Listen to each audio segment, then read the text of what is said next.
मित्रांनो, लक्ष्मीच्या पावलांनी या मालिकेच्या आजच्या भागामध्ये कला आता घरातील सर्वांना म्हणते, माझ्यावर केले गेलेले नयनाताईने जे आरोप आहेत ना, ते सर्व खोटे आहेत आणि ते आरोप आता खोटे आहेत ते मी सिद्ध करून दाखवणारच, असं म्हणून ती आता सौरभला आतमध्ये बोलवते. तेव्हा सौरभ आता आतमध्ये येतो.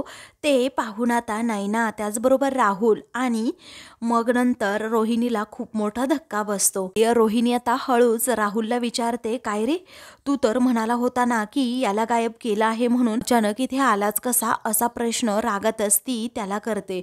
तेव्हा राहुल खूपच गोंधळतो. त्याला काय करावं सुचत नाही आणि उत्तर काय द्यावं हे सुद्धा कळत नाही. तेव्हा नयना आता घाबरते आणि विचार करते, ही कला याच्यापर्यंत पोहोचलीच कशी काय, आणि हा इकडे यायला तयार तरी कसा झाला, आता हा नक्की काय सांगणार आहे. तेव्हा कला आता घरातील सर्वांसमोर सिद्ध करू लागते आणि घरातील सर्वांना म्हणत असते की हा नयनाताईचा गायनाकोलॉजिस्ट डॉक्टर सौरभ. आता नक्की काय घडलं होतं ना, हे सौरभच तुम्हाला सर्व सांगेल. सांग आता सौरभ, तुला जे काही सांगायचं आहे ते, असं म्हणून कला सौरभला बोलायला सांगते. तेव्हा सौरभ आता सर्वांसमोर सांगू लागतो की मी नयनाचा मित्र, म्हणजे तसा प्रोफेशनने मी गायनाकोलॉजिस्ट आहे. आम्ही कॉलेजमध्ये एकत्र होतो आणि माझं तिच्यावरती खूप प्रेम होतं. तेव्हा हे ऐकताच तर सर्वजण आता हादरून जातात की हेही प्रकरण आता नयनाचं बाहेर चालू होतं. त्यानंतर सौरभ अगदी शांतपणे म्हणू लागतो की तिचं लग्न सोडून ती राहुल बरोबर पळून गेली आणि मग नंतर काय काय घडलं हे तुम्हाला माहीतच असेल. आता नयना ही सर्वांसमोर अशा प्रकारे एक्सपोज होणार हे पाहून तिलाच मोठा धक्का बसतो. त्यावेळी सौरभ पुढे सांगू लागतो की तिच्या घरातल्यांनी तिच्यासाठी स्थळ पाहायला सुरुवात केली होती आणि मला सगळं काही माहीत असून देखील मी स्थळ बघण्यासाठी म्हणून तिच्याकडे गेलो, कारण तिनेही किती चुका केल्या असल्या तरीही माझं तिच्यावर खूप प्रेम होतं आणि म्हणूनच मी तिच्याबरोबर लग्न करण्यासाठी तयार झालो. पण नयनाला कोणत्याही परिस्थितीमध्ये साथ देणाऱ्या नवऱ्यापेक्षा हा चांदेकरांचा जो पैसा आहे ना, तो सर्वात जास्त प्रिय होता. असं सांगितल्यानंतर मात्र सर्वजण आता कोमातच जातात आणि रागातच नयनाकडे पाहू लागतात. पुढे आता सौरभ सांगतो, म्हणूनच मला सोडून तिने राहुल बरोबर लग्न केलं, पण हे लग्न म्हणजे माझा नाईलाज आहे, असं सतत ती मला बोलत असायची. अहो, एवढंच नाही तर हा संपूर्ण प्रेग्नन्सीचा प्लॅन हा तिने अगोदरच केला होता, कारण या घरातील सर्वांचा विश्वास जिंकण्यासाठी, त्याचबरोबर तिला जे स्थान हवं आहे ते मिळवण्यासाठी हा सर्वात सोपा आणि सरळ मार्ग होता. आता नयनाचं हे कारस्थान ऐकून इकडे सर्वजण रागातच तिच्याकडे पाहतात. पुढे सौरभ आता सांगू लागतो की म्हणूनच तिने मला या सगळ्या प्रकरणाच्या हाताशी घेतलं. अगोदर माझ्या इमोशन्स बरोबर ती खेळली आणि तुझ्यावर प्रेम आहे असं म्हणून हवं तसं माझ्याकडून तिने काम करून घेतलं. अरे, मला राहुलच्या वागण्याचा बदला घ्यायचाय, माझं तर तुझ्यावरतीच प्रेम आहे, असं सतत ती मला म्हणायची आणि मी त्याला सोडून पुन्हा तुझ्याकडे येणार आहे, असं सतत बोलून बोलून ती मला नेहमी फसवायची. तेव्हा नयनाला जाता मोठा धक्का बसतो की सौरभने एवढं सगळं कसं एक्सपोज केलं. तर घरातील सर्वांच्या पायाखालची एक एक करून जमीनच सरकते, कारण नयना एवढं मोठं कारस्थान करू शकते हे कुणाच्याच अजूनही लक्षात आलेलं नसतं. त्यानंतर आता तिच्या खोट्या वागण्याचं जेव्हा मला कारण समजलं, तेव्हा तिने मला पैसे आणि दागिने दिले, असंही सौरभ खरं सांगतो. आणि मग पुढे मी काय केलं तर हे सगळं काही पैशांसाठीच केलं आणि हा संपूर्ण फेक प्रेग्नन्सीचा प्लॅन फक्त आणि फक्त नयनाचाच होता. त्याचबरोबर कलाचा या फेक प्रेग्नन्सी बरोबर काहीही संबंध नाहीये, असं जेव्हा आता तो म्हणतो ना, तेव्हा सर्वजण आता तिच्याकडे पाहत असतात. आता कला ही निर्दोष सिद्ध होणार या विचाराने रोहिणी खूपच घाबरते आणि म्हणते, एक मिनिट, आता हा बोलतोय म्हणून आपण याच्यावर का विश्वास ठेवायचा, आणि नयनाच्या प्लॅनमध्ये सामील होऊन याने सगळ्यांची तशी फसवणूकच केली आहे ना, मग कशावरून हा कलाच्या बोलण्यावरून खोटं बोलत नाहीये. तेव्हा राहुल म्हणतो, हो बरोबर आहे. नयना पण म्हणते बरोबर आहे आणि सरोज पण म्हणते की करेक्ट, कारण आपण जर उद्या का जास्त पैसे दिले तर आपल्याही बाजूने बोलेल ना. हा, आता याच्या बोलण्यावर कोण विश्वास ठेवणार. या दोघीही सख्या बहिणीच आहे. एकीने प्रेग्नेन्सीचा आव्हानला आणि दुसरीने साळसूदपणाचा. आणि माझ्या मते या दोघीही खोटारड्याच आहे असं आता सरोज रागातच म्हणते. आणि डॉक्टर, तुम्ही जे बोलताय हे कशावरून आम्ही खरं समजायचं? कारण या मुलीवर आमचा अजिबात विश्वास नाही. तुमच्याकडे काही पुरावा असेल तर तसे पुरावे दाखवा आम्हाला, असं सरोज आता म्हणते. त्यामुळे डॉक्टर सौरभ हा सरोजकडे पाहतच राहतो आणि मग त्यानंतर सरोज म्हणते, तुमच्यावर विश्वास ठेवावा आणि तुम्ही जे बोलताय सर्व आम्ही ऐकून घ्यावं एवढी सुद्धा तुमची लायकी नाहीये. तेव्हा डॉक्टर सौरभ आता म्हणतो, एक मिनिट मिसेस चांदेकर, माझ्याकडे सगळे पुरावे आहेत, माझ्याकडे कॉल रेकॉर्ड आहेत. तेव्हा कला विचारते, कोणते कॉल रेकॉर्ड? तेव्हा आता तो सर्वांना आता ते रेकॉर्डिंग ऐकवतो की कशाप्रकारे नैना ही मला नेहमी नेहमी फोन करायची आणि घरातील सगळेजण म्हणजे कला आणि रजनी मॅडम माझ्यावर प्रेग्नेंट नाहीये असा डाऊट घेत आहेत. ती कला तर सारखी हात धुवूनच पाठीमागे लागलीये. अरे ऐक ना, मला काहीतरी सौरभ अशा काही टिप्स दे ना, म्हणजे मी प्रेग्नेन्सीचं नाटक करून यांच्या सर्वांच्या डोळ्यामध्ये धूळ फेकेन. अरे सौरभ, मी तू दिलेल्या सर्व टिप्स व्यवस्थित फॉलो करतेय, पण घरात कुणाला माहीतच नाही की मी प्रेग्नेंट नाहीये म्हणून. आणि आता तर माझी आईसुद्धा माझी काळजी घ्यायला आली आहे. हे सगळं कसं सावरू ना मला कळतच नाही आहे. अरे कला तर अगदी कावळ्यासारखी बारीक लक्ष ठेवूनच असते माझ्यावर. जरासं पोट खाली गेलं तर सारखी सारखी विचारत असते आणि मी थोडी जरी धावली तरी माझ्यावर डाऊट घेत असते. आता खाण्यापिण्यावर बंदी, चालण्यावर बंदी. मला या सगळ्याचा कंटाळा आलाय अरे सौरभ अक्षरशः. तेव्हा आता हे सगळं रेकॉर्डिंग तो आता सर्वांना ऐकवतो तर सर्वजण आता कोमातच जातात. मग त्यानंतर डॉक्टर सौरभ म्हणतो की असे एक नाही तर अनेक रेकॉर्डिंग आहे जेणेकरून नैनाचा खोटेपणा हा सिद्ध होईल. आणि या राहुलनी तर असं म्हणून तो राहुलचं कारस्थान सांगणार असतो. त्याच वेळी मात्र राहुल मोठ्यानेच ओरडतो, ए डॉक्टर, अरे माझ्या बायकोसोबत सामील होऊन तू मला फसवतोस, माझ्या घरच्यांना फसवतोस का? असं म्हणून राहुल हा आता लगेच डॉक्टरची गचंडीच पकडतो. तेव्हा अद्वैत पुढे जातो आणि राहुलला मागे करतो, म्हणतो की तू कशाला त्याला मारतोस, त्यावेळी आपण याला पोलिसांच्या ताब्यात द्यायला हवं, असं आता राहुल मोठ्यानेच म्हणतो. त्यावेळी कला म्हणते, प्लीज अरे चांदेकर, आपण असं करायला नको, त्याला पोलिसांच्या ताब्यात द्यायला नको रे. अरे सौरभने आपल्याला मदत केली म्हणून तर आपल्याला हे सर्व सत्य समजलं. त्यावेळी आता सरोज रागातच म्हणते, मी ना याचं लायसन्स जप्त करणार आहे. तेव्हा आता सौरभ खूपच घाबरतो आणि कलाकडे पाहत असतो. त्यावेळी कला म्हणते, आजोबा प्लीज तुम्ही या सर्वांना समजवा ना, हा जर आला नसताना तर मी कसं सर्वांसमोर स्वतःला सिद्ध करून दाखवलं असतं. अहो माझा संसार सुद्धा नक्कीच तुटला असता. अहो नैनाताईने प्रेमाचं नाटक करून सर्वांना फसवलंय. अहो ती तर लग्नातून पळून गेली हे माहीत असून देखील तो तिच्याबरोबर लग्न करायला सुद्धा तयार होता. अहो आता सुद्धा तो ह्या सर्वांच्या भीतीने पळून चालला होता, परंतु मी त्याला थांबवलं, समजवलं आणि म्हणून तो माझ्यासाठी व माझ्यासाठीच फक्त इथे आला आहे.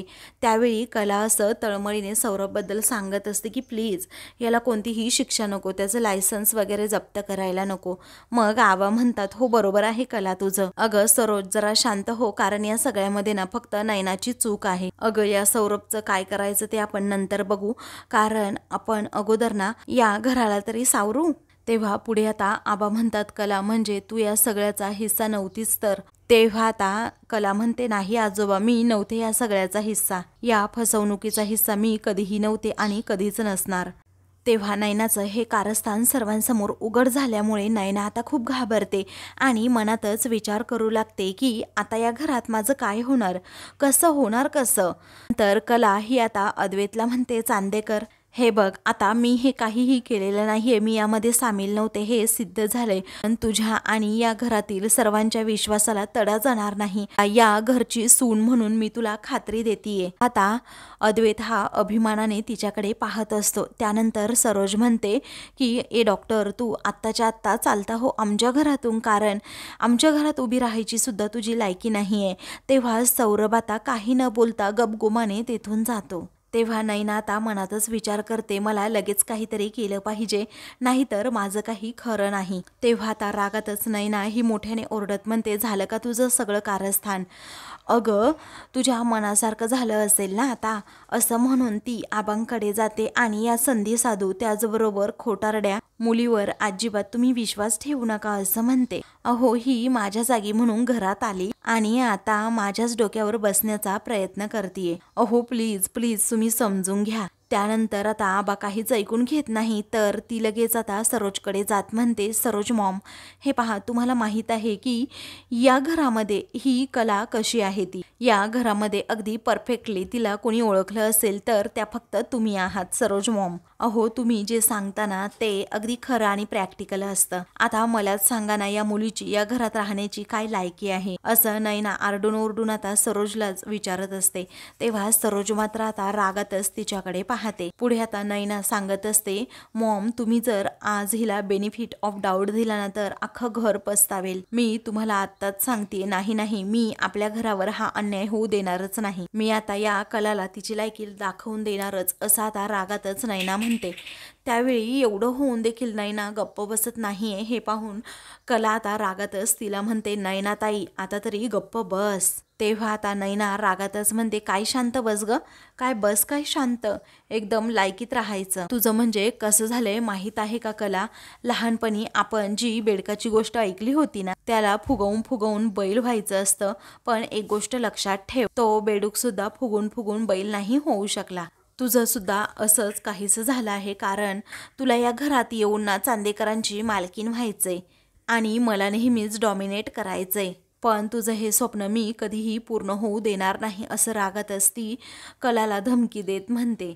तेव्हा कलाला आता आश्चर्याचा धक्का बसतो की माझ्या मनात हे प्रॉपर्टी वगैरे काहीच नाहीये, तरीही नैनाताई असं का बोलते कळतच नाही. त्यानंतर ती आता लगेच रोहिणीकडे जाते आणि रोहिणीला म्हणते, हे सगळं काही आहे ना माझ्यावर फक्त प्रकरण शेकलंय.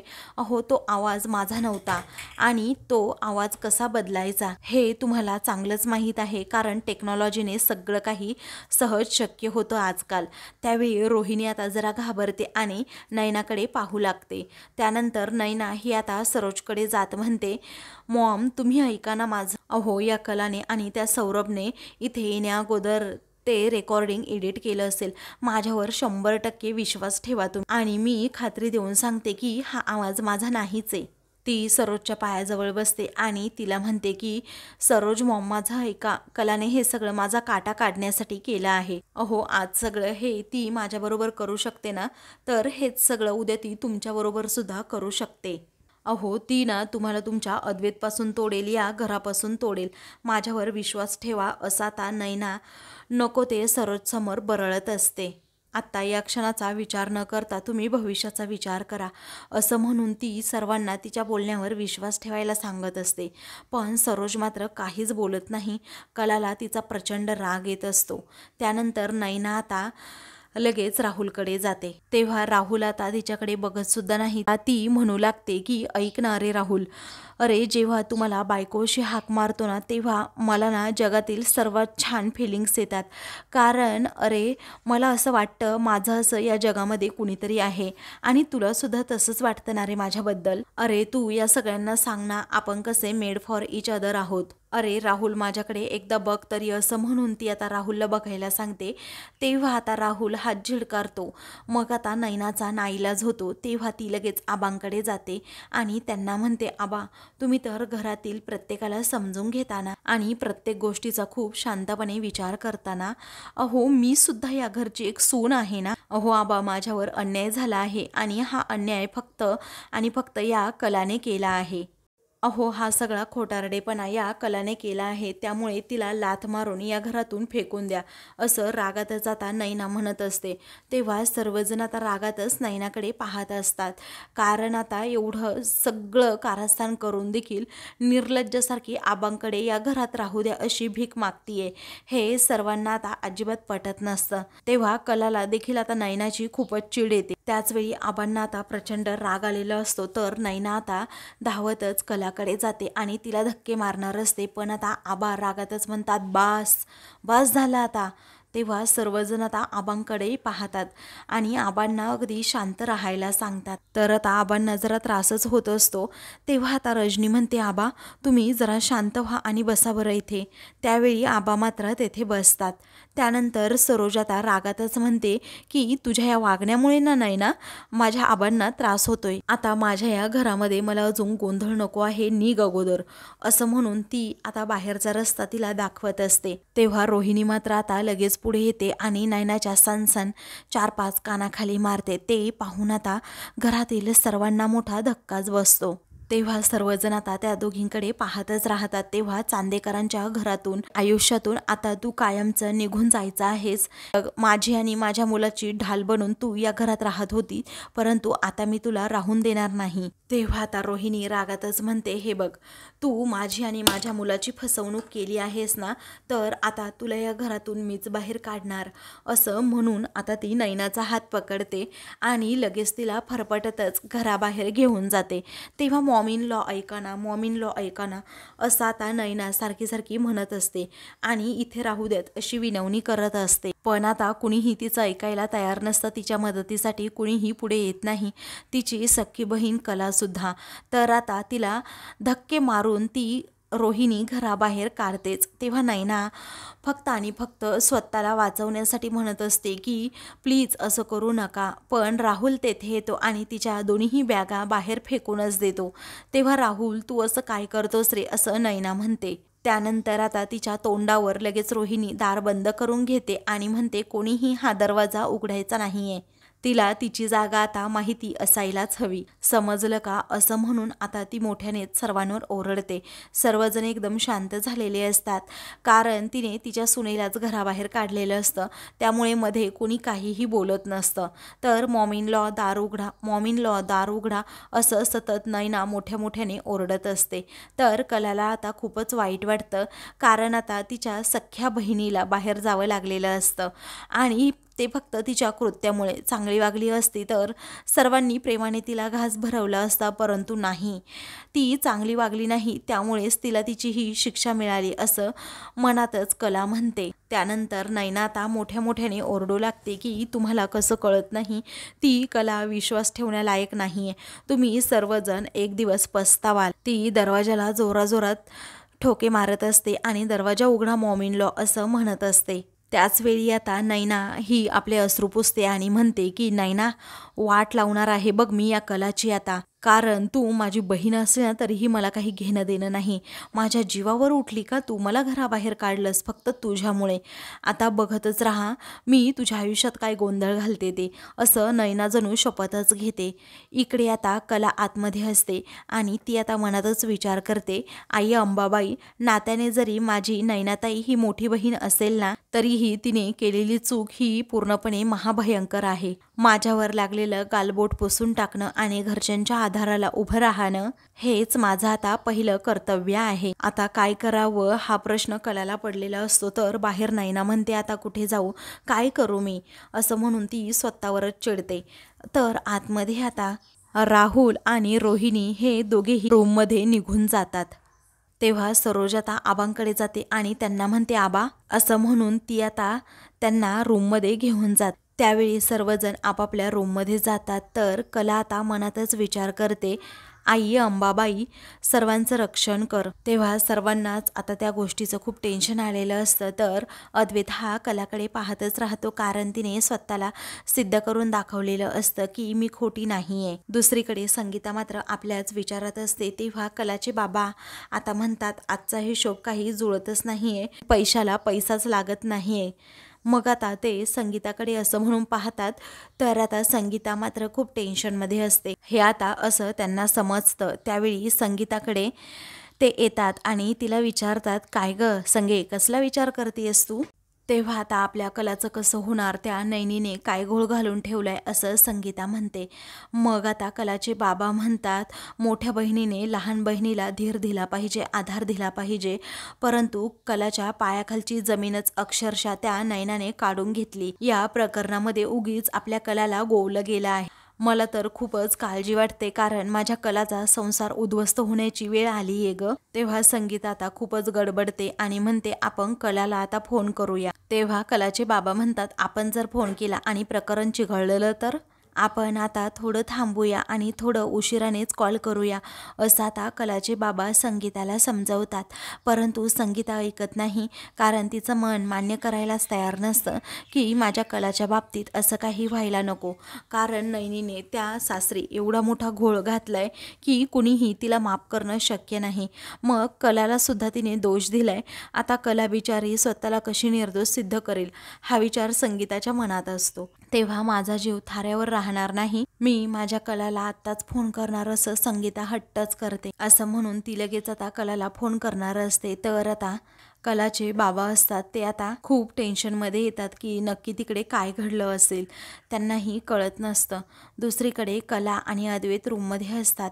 तेव्हा कला आता म्हणते डोक्यावरचं खूप मोठं टेन्शन गेल्यासारखं वाटतंय. असे मोठे मोठे दगड डोक्यावर नेऊन बांधले होते असं वाटत होतं आणि आता ते टेन्शन पूर्णपणे गेलंय. आता मला स्वतःला सिद्ध करायचं होतं, असं म्हणून ती डोक्याला हात लावते. आता तरी काय होऊन बसलं, या घरात आल्यापासून मी फक्त आणि फक्त स्वतःला सिद्धच करत बसलीये आणि जर नसते सिद्ध करू शकले तर दोषी म्हणून सतत मला अपमानित सगळेजण करत बसले असते आणि माझ्यावर आरोप सुद्धा केले असते. दुसरं काय, आता ना मला कंटाळा आलाय अक्षरशः या सगळ्याचा, असं म्हणून कला डोक्यालाच हात लावते.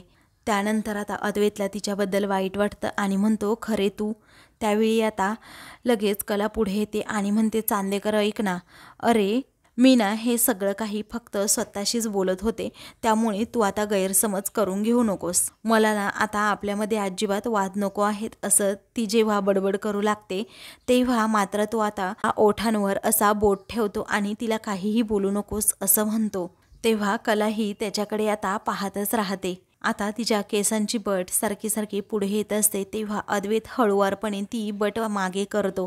तेव्हा कला आता तिच्याच विश्वामध्ये अगदी रमून जाते. अद्वैत आपली खूप काळजी घेतोय हे पाहून आता तिला खूप छान वाटत असतं आणि मग ती अगदी डोळे भरून अद्वैतला पाहत असते. अद्वैत आता अगदी लाजूनच दुसरीकडे पाहत असतो. तर आता मित्रांनो, पुढील भागामध्ये कलाला झोपच येत नसते.